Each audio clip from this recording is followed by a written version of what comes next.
Hi, and welcome to the Journey series podcast on Mark for Glory Advocacy Media. I'm here with Crystal. Hi, Crystal. And we're going to be talking with Diane today. And Diane Strand is the majority owner and the executive producer of the multi-award winning JDS Video and Media Productions, the studio producer at JDS Actors Studio, and the founder and executive director of the nonprofit 501c3 JDS Creative Academy. She actively works with people with disabilities, training them and getting them into the entertainment industry. Hi, Dan. Nice to see you again. Hi, Mark. Thank you for having me here today. Good to be here. Thanks for taking the time to join us. Why don't we start off at the beginning? Crystal, I believe you had a question for that. Yeah. How did you get started with JDS? Well, my journey is long to kind of get me here. They always say you can't connect your dots looking forward. You have to look backwards. And, I have a lot of dots that even take me all the way back to second grade that you could even start connecting those dots. But some of my big milestones in life were, working on the show like Friends and General Hospital. And I built the high def control room at Staples Center and worked a lot in the entertainment world and sports entertainment. And that led me into some corporate video. And I worked with actually cancer patients first and creating videos for cancer patients who were in some sort of recovery state, but needed to learn about medications and different things like that. And then I did a small stint in reality television, and I missed the meaningful work that I was really doing. So that led my husband and I off on our own adventure where we kind of left the entertainment industry and started our own production company and worked in the biotech and medical industry to really create videos and in that space to help people who maybe needed to learn how to take medication or needed to learn about treatments or even to market and advertise certain treatments and different things. That was really what we started our production company in. And from there, we just kind of really grew. Abbott is one of our biggest clients, where they're a medical device company.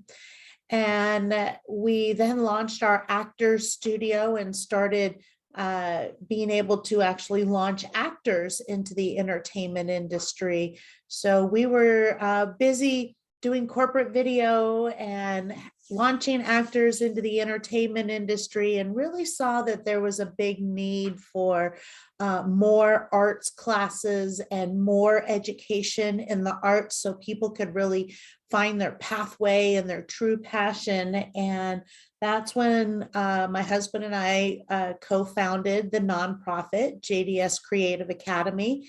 And we started that program to just really bring the arts to more people. And so when we decided to really start working in this nonprofit space is how we met an individual that really led us down to create a Title 17 program to work with adults with developmental disabilities. So that's really how I kind of got to where I am today and doing different kinds of work from entertainment all the way to corporate video. And now I help other people live their dreams in video production. So, well, she already answered it. Because the question is what currently led you down the path to work there? And she answered that. So Diane, you had mentioned something called workforce development. What exactly does that mean? Well, I'm a firm believer that you have to get involved with organizations that you participate in, whether that's being a member of the chamber or on an organization like economic development.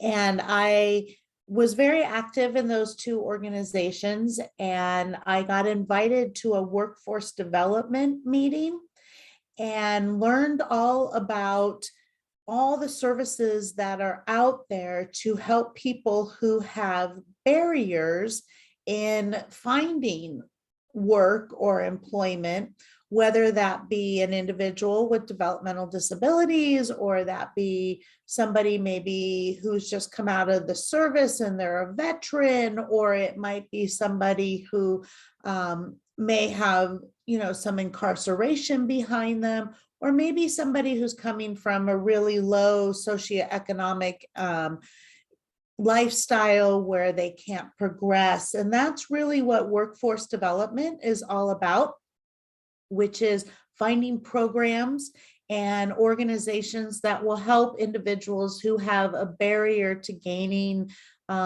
employment and career longevity, to be able to help them move forward in their passions and their careers. So I went to one of these workforce development meetings and started getting involved. It was everything from like the Office of Aging to housing to all these different services, whether that be childcare services, youth services, adult services, and jumped in with both feet and became a board member. And then I started meeting individuals. And that's what, to kind of go back to even the last question that you asked about how I got involved. Once I was involved with workforce development, I started meeting individuals who had barriers to gaining their true passion in their career. And I'm a firm believer in providing hope, which is helping one person every day. So I set out to help one person, which at that day was just to have a meeting with somebody. And I sat down to have a meeting with somebody who loved audio. And they told me all about their passion for audio and how they wanted to be a DJ and they wanted to record sounds for movies. And he really had this enormous passion and a lot of skill, just didn't really know what purpose to put forward with it, or if he was to come to me and interview for a job, even how to express how he knew what he already really knew. And I was asked if I would let him come work at our studio as an intern. It would cost my business nothing, and it would really help him a lot. So I do what any entrepreneur is, which is you say yes. And I said yes, and he came to work for us, and he was spectacular, of course. And he knew more than he could even tell me on that first day, and being able to be such a value to us. And within 4 months, I started writing a program for video production to teach others to live their passion.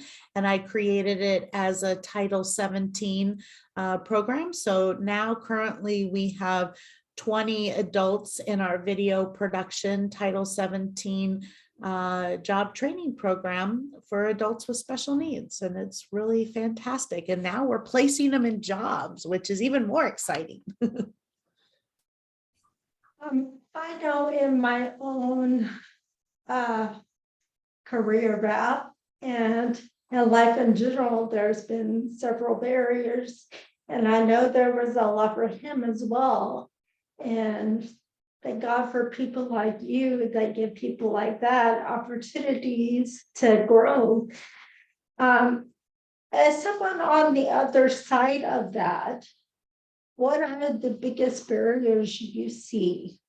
Some of the biggest barriers is really on the social side. It's being able to express all the thoughts that are coming so rapidly in their head. I can be a fast talker in that sense, but I know that that's a big challenge, to be able to get out the words and the emotions that kind of go with that.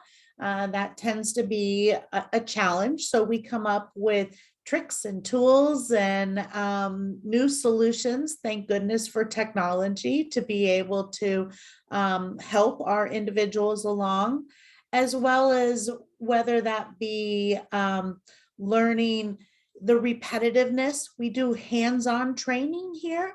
So being able to work in a repetitive nature so it can be committed to memory. So it's, a lot of times, sometimes the short-term memory might not be as strong as it is in a mainstream type person. So working with the repetitive nature makes it so it becomes second nature.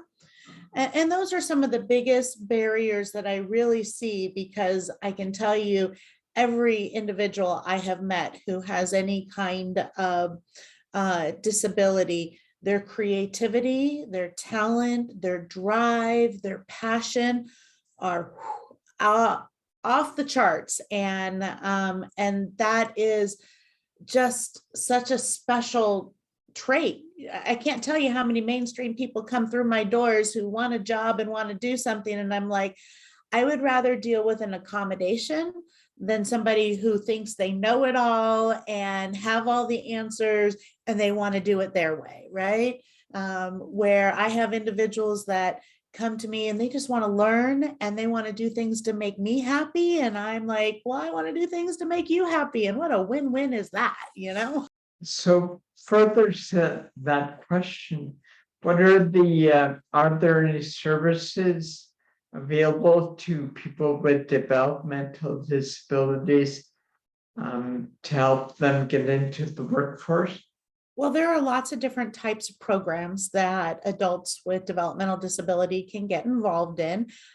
Most places to start, they are through the Department of Developmental Services, which is a federal agency that then comes down to your state agencies that then work with, usually there's some sort of like regional centers, which the regional centers across the country. Now, some may have a different name depending on what state or what county you're in. I mean, in California alone, there's, 15 to 20, regional centers, and they're all named after the county that they're in. As you go state to state, you'll find some regional centers.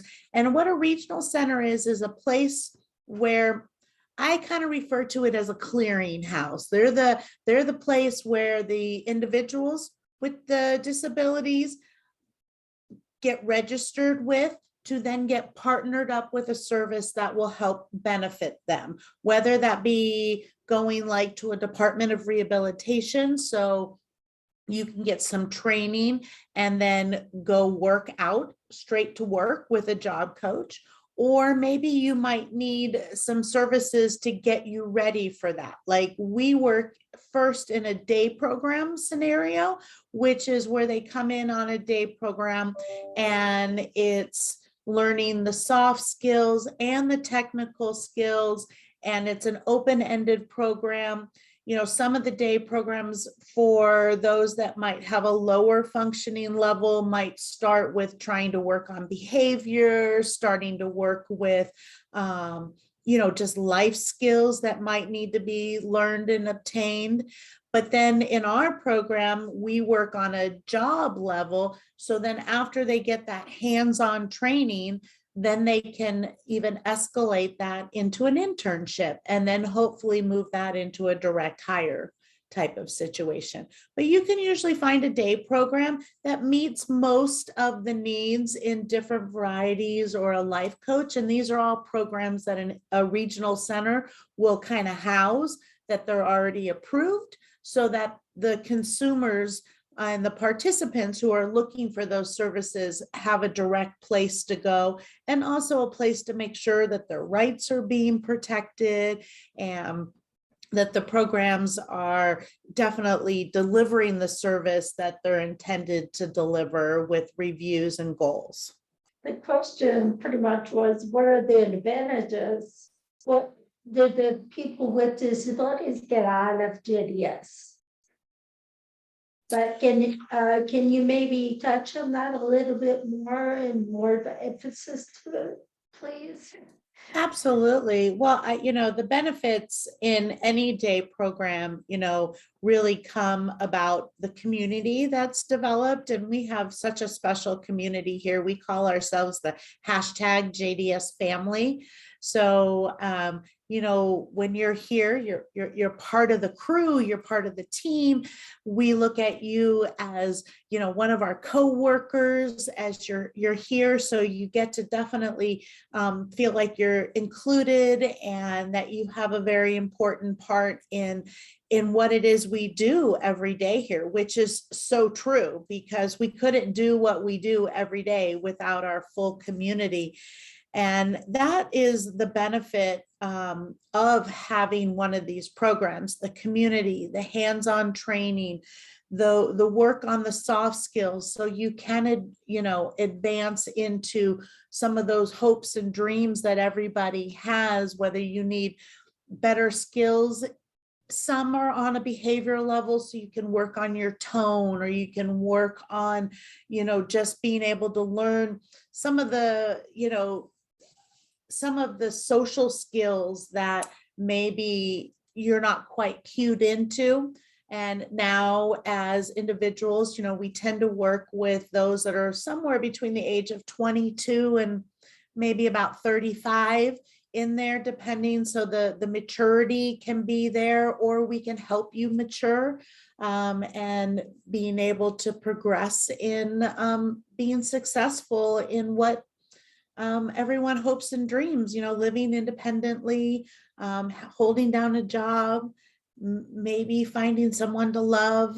It's not like we're here teaching those things, but those are all things that kind of come out of just having a really strong community base. So Diane, I have two questions. One of the, I guess, the problem that people with disabilities face in the world as it is right now is there's not enough of you to go around. There's so many people, many businesses that would hire people with varying levels of disability, they just get dismissed outright. And I'm wondering if we can maybe appeal to some of the people, anybody listening out there who may have business, and speak to what the advantages are for businesses who work with workforce development agencies. Absolutely. It really is a win-win-win-win for a business to work with somebody who comes from a program like ours, or comes with a service attached from a regional center, whether that be going into a DOR situation, or somebody coming through a day program training and then leveling into an internship. The business gets not only a fantastically trained individual specific for whatever that job is that they would be doing. That individual comes with a job coach, somebody to help them, if there's stress or anxiety in the job, which we all know all jobs have stress and anxiety, wouldn't we all? I would love a job coach, someone to help me understand. Sometimes you get overwhelmed, and how do I prioritize and what comes next, and you have tasks to do, and there's a job coach to help you, remind you about things with communication and how that works. And then the business gets the benefit of having an employee who really wants to be there, not because that place is paying them, but because that place is giving them an opportunity. And when you have a grateful and passionate employee, the business wins every single time. So that is really truly the benefit of the business working with these individuals. And then I can even go into the financial incentives that the business gets, that they get incentive for hiring, and they get incentive for doing additional training. And really all the business gets is a great employee, and the consumer gets a business who is just happy to have them. So it really is win-win, win-win. Sounds great. And Crystal, do you have any more? Yeah, we had discussed the other day about, say someone like, who is not working anymore and is looking to maybe fill their time. We talked about the age limit. Can you talk more about that? Yes. Well, we work predominantly with ages 22 to 35, but that doesn't mean that sometimes they might come to us. You have to be 18 to come into our program at least, and you have to have graduated high school.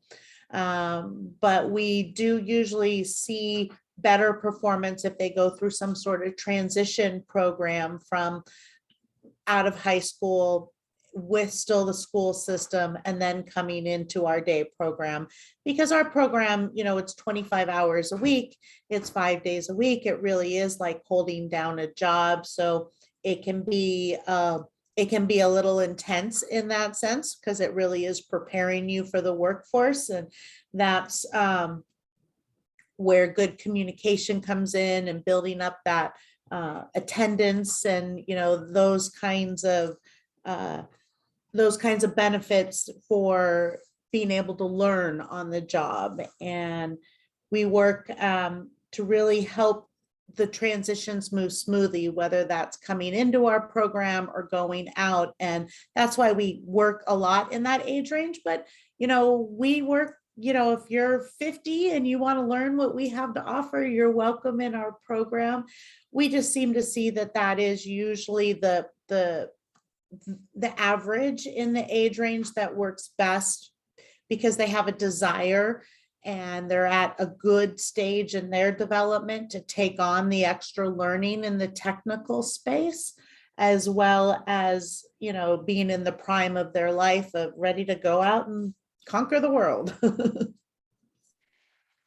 Well, and the reason I was asking specifically about that is because, so a lot of times when you have a disability when you're young, as a child, and a lot of times your parents or your focus is on therapy, and so you don't really get to know what you're good at, what your hobbies are, stuff like that, right?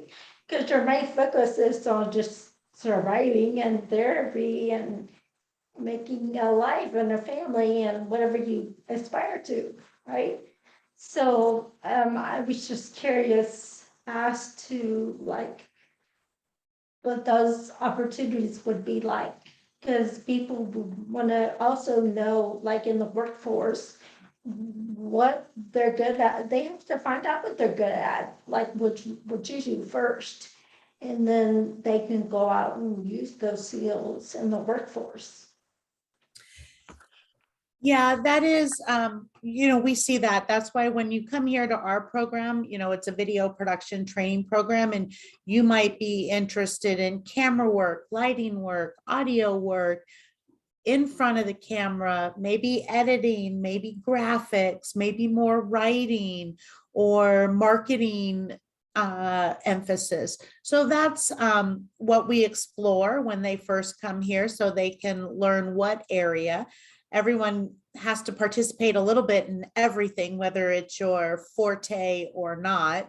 But then you get to kind of, dial it into what it is you really want to study. And you're right that really does come with a little bit more maturity in that, in that self-discovery phase.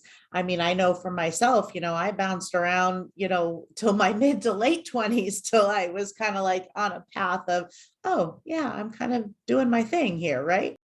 Well, Diane, before we before we sign off here, is there anything that you're working on that you wanted to talk about or promote?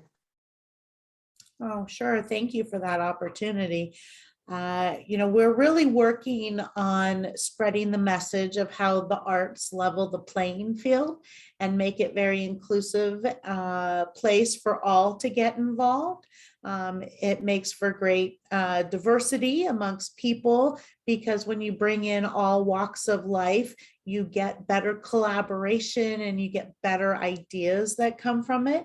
So we are starting at arts across California, arts across America, to where we are going to be using our curriculums that we've already put in place, whether that be for adults with developmental disability or our mainstream classes that are very cross collaborative, that have both mainstream and special needs working together in the script writing or acting class or musical theater. So we have lots of programs.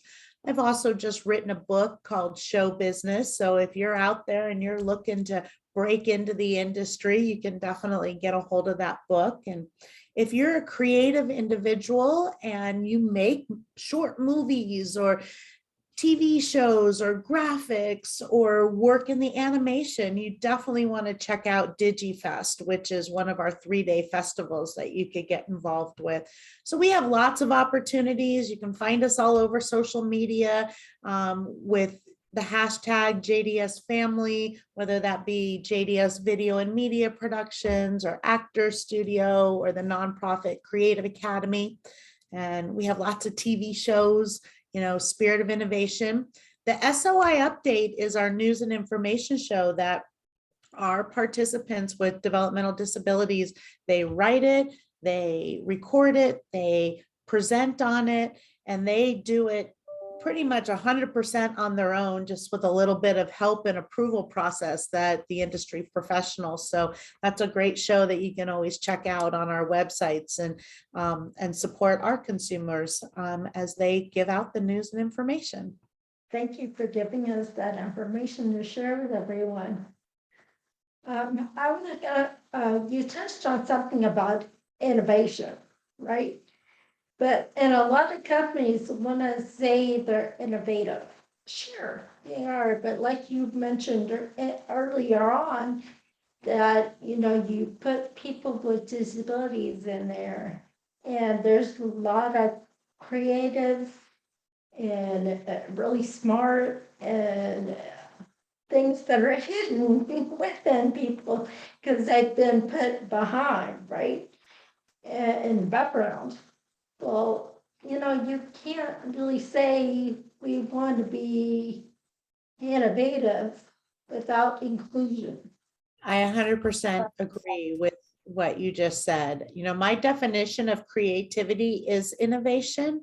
And if you're not being inclusive and diverse in your creativity and your innovation, then it's already been done before and we don't need to redo it. And it probably didn't go so well that time. So, we need to bring people together to create new inclusive ideas, because I have seen more passion and more dedication come out of the individuals who are in our program than my 35, we won't talk about my age, years in the professional industry of working with just, they may be driven, but they don't have a purpose.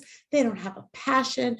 They're all out for their bank account and not looking to be able to be creative and innovative and inclusive to what we need to make our world be a better place, to be a thriving place, to be a place that, is going to last for more than another, 100 years on this planet, if we don't all find ways to work and be more accepting. And little kindness goes a long way. And again, I come back to my acronym. If you have hope, that means you are helping one person every day. You help one person, that one person helps one person who helps one person who helps one person. and it spreads, and it really does make a difference.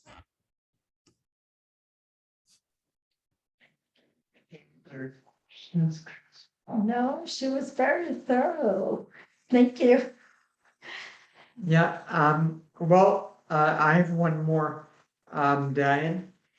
How does anyone with a developmental disability wants to maybe work with JDS, or maybe they have some questions about breaking into the entertainment industry in their state, or other questions like that? How did they get in touch with you?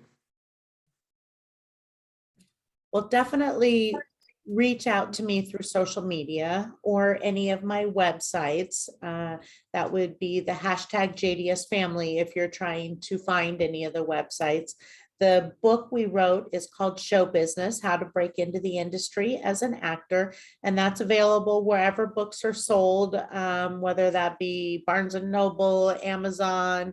You can find it online, and those would be some really great places to start if you are starting to look into it.